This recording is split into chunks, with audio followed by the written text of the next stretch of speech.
So I know I do this a lot. Like, I know I stare into, like, someone will be talking to me and I stare at them sometimes because, like, you zone out. But, like, how do you handle it when you know the person's truly not understanding you?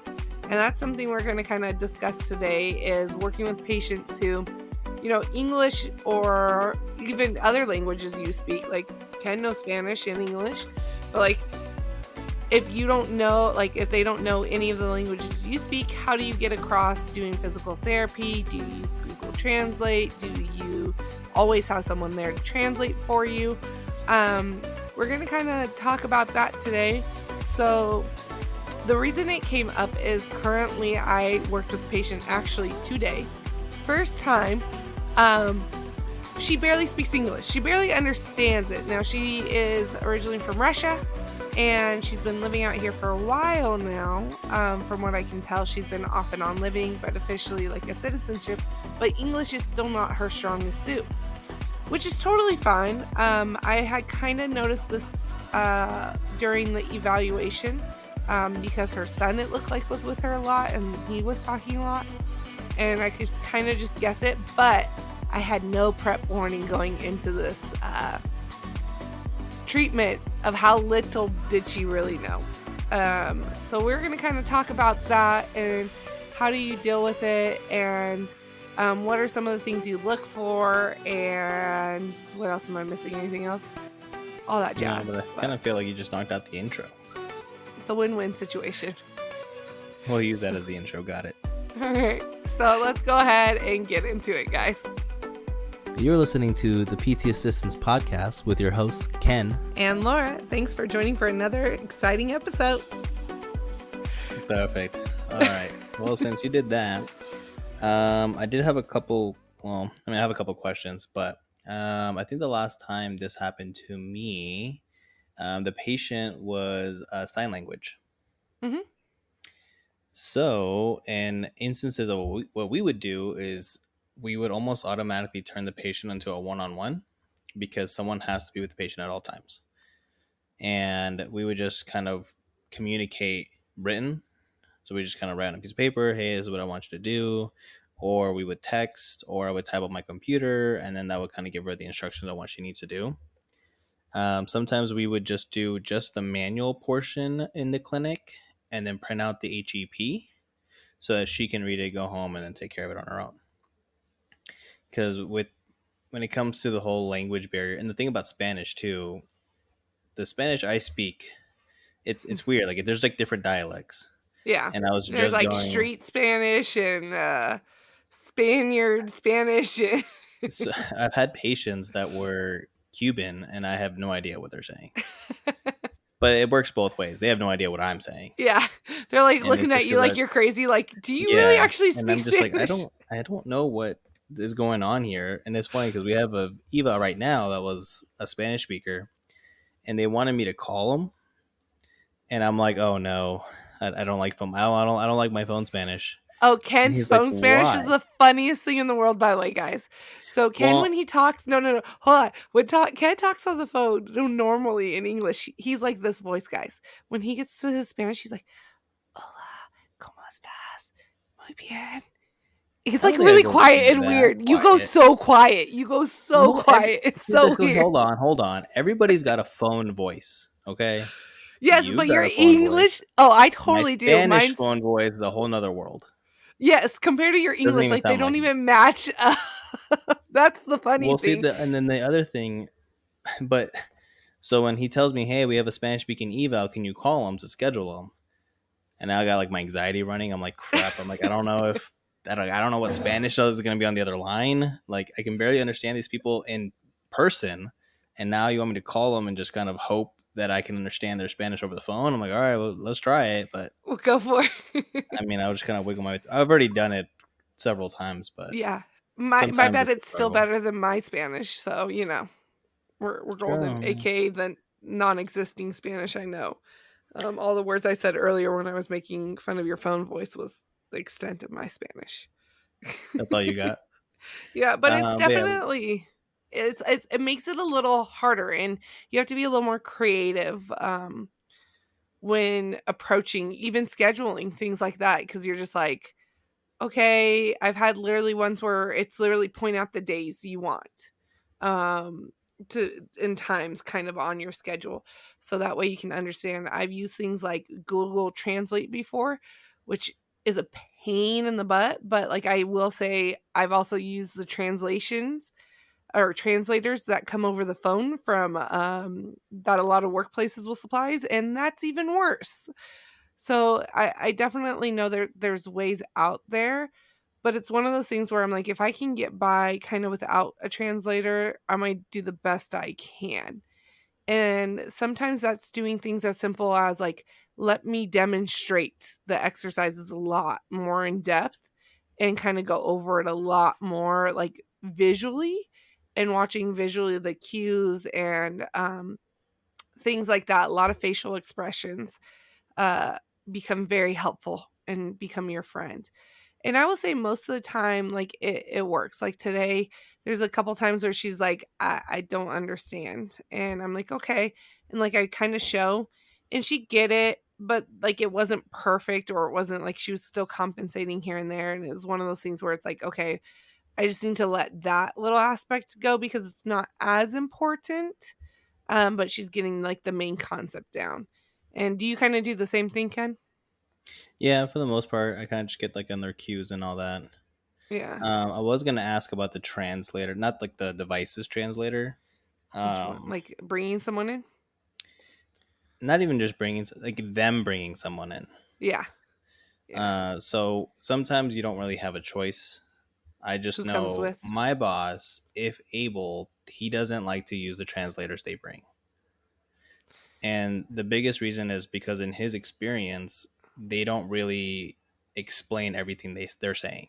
Mm-hmm. So they translate, like they start speaking in their language. The family member translator grabs it and then kind of gives him a paraphrased version of what they said, but not But even not the what he needs exact. to know. Yeah. So, for example, like when it comes to the Spanish speakers, because I speak Spanish, I'll go in there with him, and he only needs to say like part of his question at this point, and I know what he wants. So I'm able to ask the question in the way that will provide the answer he wants. Yeah. Versus he feels like the other way around, either he'll miss information that was really important because they weren't able to tell him, or they're just kind of going around the bush, like they're not really getting to the point. You know how he really figured this out one time? Is He because of brought the you fact. into a translation. No. I don't We know. barely know. He actually brought one of our technicians in to translate, and he knows a little bit of Spanish. He's not fluent. He can kind of get away with them. But the patient said that he was hot in Spanish. He was It handsome. handsome. Okay, my Come on. bad. That he was handsome. And our technician totally refused to say that to him. And he's like, I know what they said. I know what they said. Oh yeah. Yeah. He was like, okay, tell me all of it. And she's like, Yeah. no. I'm like, No. nope, translate it all. I know what. But so like he could pick up on certain things weren't coming fully across because he was somewhat fluent. And you're right, you're Well, completely right on that. this wasn't asked. Like, if you were in that situation, would you want the family? Like, sometimes you don't have a choice. Are you You okay don't with have the a choice. the family member translate? I have to be, because I'm not fluent in any other language. I'm barely fluent in English, like I always joke with my patients. So like you have to make do with what you have. But I have a prime example of this right now. I have a patient who only speaks Spanish. And she can understand English actually fairly well, but she can't really communicate back. Her daughter comes with her all the time, and I can tell that she's saying more than the daughter's actually telling me sometimes. And I can tell, like, I'll be like, oh, well, how's your knee feeling today? And she'll kind of go in, and you can kind of, those body language, you can just tell they're giving you more. And the daughter's like, oh, she feels fine. And I'm like, there's Like, more to that. I can tell. And so that's when it's like, it's really tough because you have to like take the verbal cues from the patient, or the non-verbal cues from the patient, and kind of really work off of those. Cause like I can tell, I'll be like, oh, are you tired? And the patient's like, the daughter saying no, but I'm watching her like barely be able to complete an exercise because her leg is just exhausted or something like that. And so it is very tough when you have family members, and definitely family members who don't get how important it is for us to actually really truly know what they're saying, because a lot of family members are like, I want them to get better. Some of them think like, oh, they're just big sissies and they're just complaining, and so they're just not going to tell us because they want us to work them harder because they think it will get better. um so it is a battle, and that's where you really have to use your instinct as a clinician. And then you have to really focus on those nonverbal cues and see how they're doing, and based off of just kind of how the patient does overall throughout the session. If it gets really bad, then I would definitely try to recommend getting someone in that you could trust to translate. But it's a fine line, because then you, at the same time, you're telling the patient that, like, hey, I don't trust whoever you brought with you to tell me what's really going on. And that's a tough situation. So, So the other thing being on that end, like I feel like it'll just come down to experience. But mhm. when I first started in physical therapy, so I was brought up speaking Spanish. Like my whole family speaks Spanish. They don't really speak English. But the problem was I have no medical Spanish. Mhm. So like I remember the first time I got brought into an eval with our PT, and like they knew I spoke Spanish. Like, okay, so I went in there, and then they started spitting out terms like osteopathic and herniated disc, like all these like specific terms, and I'm like, okay, you've lost Uh, me. Like I don't even know how to begin to explain this in Spanish. Like I've never had to spine say it in disc Spanish. pinch. Good try. You should put an E in front of it. EL. Um, but so when for me, I feel like on that standpoint, when it comes to their family members, if their family members aren't brought up in the same terminology, like this is where your experience of being able to use your layman's terms Mhm. becomes super important. Because if you start spitting out medical terminology to people who aren't part of this field, or their translator who isn't part of this field, they're not going to know what you're saying. Well, and that's for English too. Like, for example, when I had my first surgery or even my second, I don't even remember honestly, and I had to go back to physical therapy, I couldn't drive myself still. So my husband came with me, and I went to the place where I was working. So the PT, who was doing my treatment, I'd been working 4 years with. And me and him just went into our normal jargon, which to me was nothing. But my husband literally was like, I think you guys are speaking another language right now. And that's purely English. Like, so medical terminology, just in any language, can be so difficult to understand. And you're completely correct. You then add another language on top of medical terminology, and it becomes even more complicated. And family members who are doing it might not completely be able to convey that correctly. And so it is very important to almost speak in those layman terms and ask those layman questions, so that way it can kind of come across better. You're 100% right on that. So Um, I feel like a lot of it just comes down to experience. Like even like the nonverbal cues that you were talking about, mhm. even when it comes to those, like I feel like a lot of that comes down to experience, Yeah. to being able to pick up, okay, like it looks like you're kind of struggling. Sometimes you can tell, sometimes it just takes a little bit of practice, like doing it enough times, and it's like, okay, that looks like it's too much. Let's dial it back. I had a patient today who had and he is a doctor and he's got a lot going on. But Ari was kind of saying he was in pain, and I was like, okay. And so every time I was kind of giving him something with one of the sides that he said was bothering me, he'd scrunch up his nose like this. And you guys can't see, but I'm really scrunching my nose.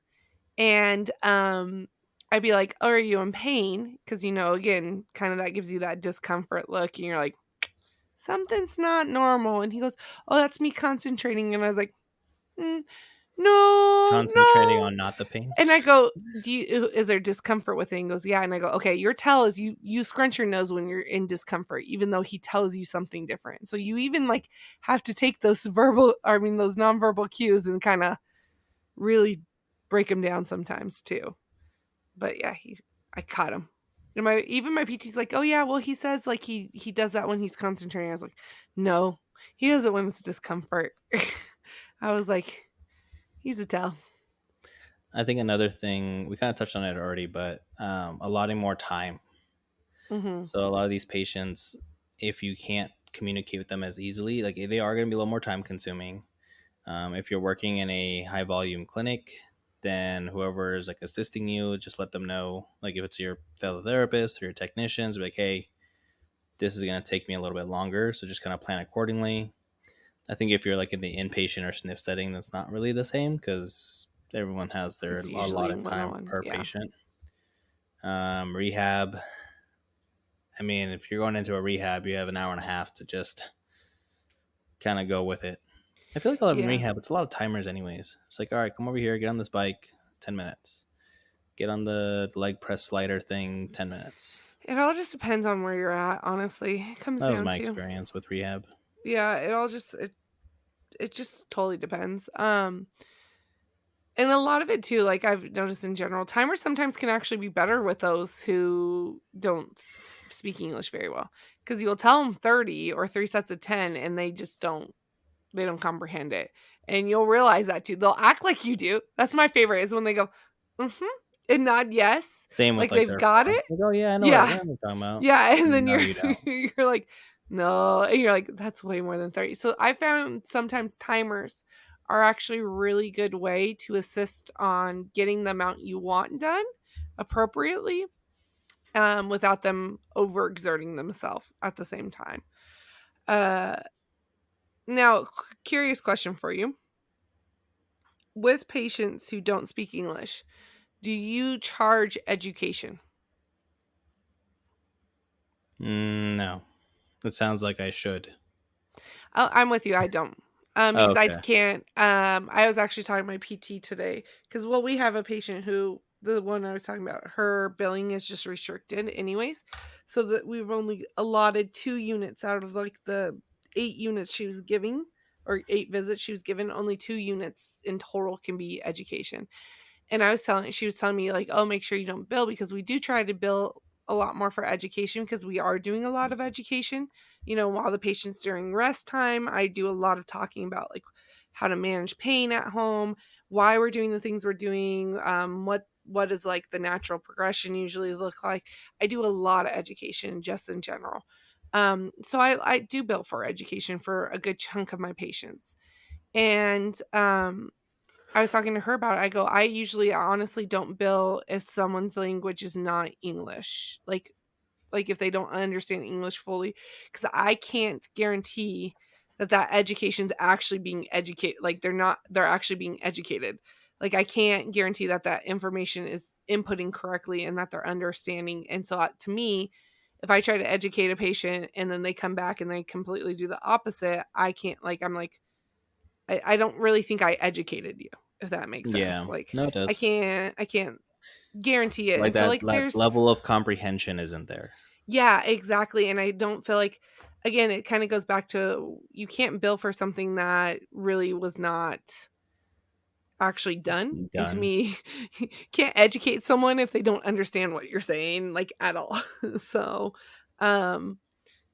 again, we can use a lot of visuals and verbal cue, or visuals and tactile cueing, but when it comes to verbal and that kind of education, there's no guarantee that they're fully getting it. So like that's again my preference. I know other people who don't fully do that. They're like, well, I taught them, whether or not they inputted it correctly, that's on them. Like I don't quite agree with that, but that's each person has their own way of doing it, and that's just my personal safety net of like, I feel it, to me, like it would be fraud in a way on my end. So I choose not to.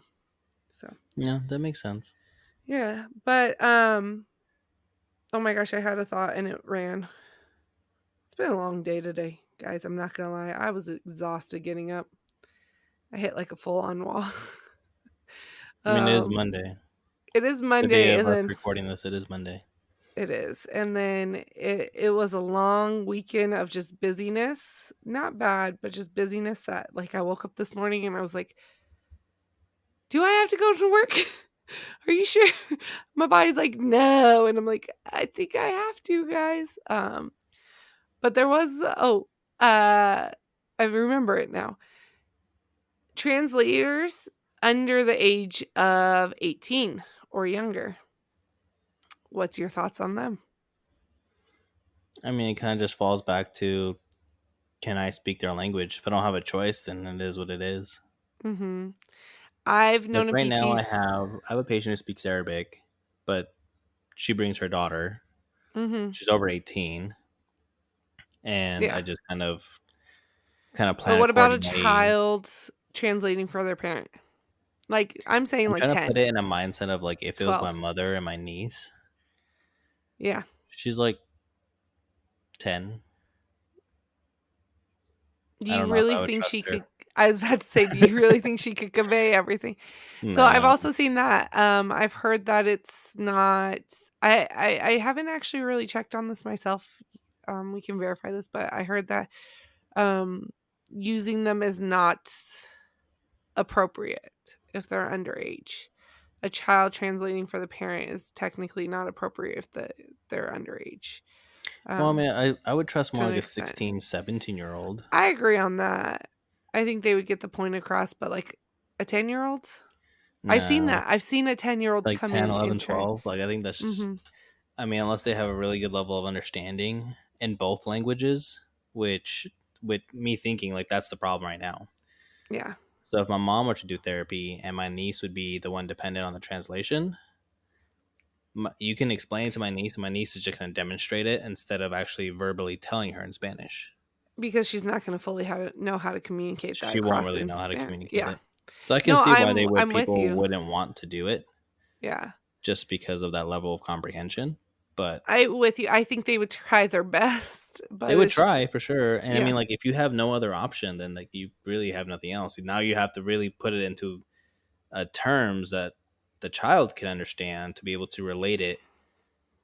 Yeah, to I think I would go with the Google patient. Translate at that point, honestly. I mean, I guess it depends on what you're explaining. Yeah. Like if it's an exercise, I mean, like I just need you to squeeze this putty. Yeah. I think with I'd be the like, exercises. can you tell your parent to just close their hand? Yeah, I think with that I would do that, but like trying to actually get information, like if it's a PT or anything like that, trying to get like re-eval or P. a really good subjective out of them. Yeah. That I don't think that's happening. Yeah. So if Maybe I had in any some questions, scenarios, but I still doubt it. I think you got few and far between. But I just don't think it's worth the risk in a way of like not finding a different route to go. Just to even be sure. You're like, even then, just to make sure that everything lines up correctly with what your kid's saying. Because again, I have to trust you. I have to trust the translators because I know nothing. Yeah, true. And that's the thing is you have to be able to trust whoever's translating. Like going back to again, some people might not give you the full story, or they'll kind of put things on the back burner, or might not ask the questions you really want asked. Like you do have to trust that translator is saying it correctly. So I know that there's some laws in place, and I know each state slightly differs, and that's why we're not going to get into that too much. But when in doubt, double check it. I agree. Use something else. And a lot of big companies will have a translating service that you can go through. Like we technically have one. Again, I've used them. They're more, the one I used was more of a pain, and it was so hard for both of us to hear, and the person on the phone could barely hear, and it was a hot mess. That Google Translate worked better for us. So that's what we did. I'm telling you, it's over the phone. It's just difficult. It is. I could see it, honestly. I can barely hear sometimes English over the phone just because of the way it is, and you're like, ooh, that's crazy. But yeah, anything else on this topic? I think that's all I got. Yeah, I would just demonstrate. say kind of a lot time. Be prepared. A lot of demonstrations. Mm-hmm. Use layman's terms if you're using a translator, especially if it's a family member. Mm-hmm. And verbal cueing. No, sorry, Verbal cueing. nonverbal. Yeah, Take I in was their about to say nonverbal cues. taking in their nonverbal cues. Tactile cueing will be a friend of yours too. Work on that kind of stuff. Yeah, do your best. It's not going to be like perfect, and it might feel frustrating at times because you feel like you're not getting exactly everything you want out of the session. But also with that, I'm gonna say pick your battles too, of like, is that compensation or that exact movement like doesn't need to be fully correct or something like that. You know what I'm saying? Like sometimes I like, for example, we had foot doming today and the patient added in toe curls with it. Like, so she was doing both at the same Jeez. time. And I was like, you know what? Nope, we're good. Like I'm done. I tried showing it like 3 different times, 3 different ways, and like I just couldn't get her not to add the toe curls and just focus just on the foot dome. And I was like, you know what? I'm seeing the foot dome. It's not worth not adding in some of the toe flexors. I was like, we'll work on both at the same time, which both exercises she had. So it was kind of like a 2 for 1. But I think that's another good point. It's just kind of, if you feel like they're not doing it right, especially if it's like jeopardizing their safety, then just it's not worth it. yeah. Oh You're yeah. just gonna Sometimes have you to gotta get ditch it. creative and try to hit that same thing in a different way. Yep, exactly. I've done that before where the patient couldn't understand correctly and it put them in me and them in an unsafe position of them doing it incorrectly. And so I was like, you know what? We're going to just toss that one right out the window. We're going to find something else and be a little more creative. Or if they're doing it so wrong and you can't get them to correct that, it's just not worth doing it at all. So just keep that in mind. But yeah, I think that's kind of it. I know it's a little shorter one today, guys, but I hope you guys have been enjoying the podcast lately. Don't forget to follow us on Instagram, where we're the most active. We can't say thank you enough to those who have been following us lately. We've got quite a few new followers on there, so we're super excited. Keep posting on that. We post the links every single time they come out. Also, usually kind of what the episode's about. We also post them on Twitters. If you're Twitters, there's multiples of them. Twitter, Right. of Twitter. when they go live. So you guys can also follow us on Twitter there. And don't forget to check out some of the YouTube videos that we already have posted. We do post occasionally our podcasts on YouTube also, if you like to listen on there. So not every single episode goes up there, but you can catch, I think, like every other one. I think it works. So, but yeah. Am I missing anything? Nope, that sounded pretty good to me. All right. Well, happy Tuesday, y'all. Tomorrow is hump day. We got this. And then we're one day closer to Friday. You can tell I'm already tired. I'm like, oh, this week is We just so started. long. No. Well, we'll catch you guys on Friday. All right. Bye, guys. Take care.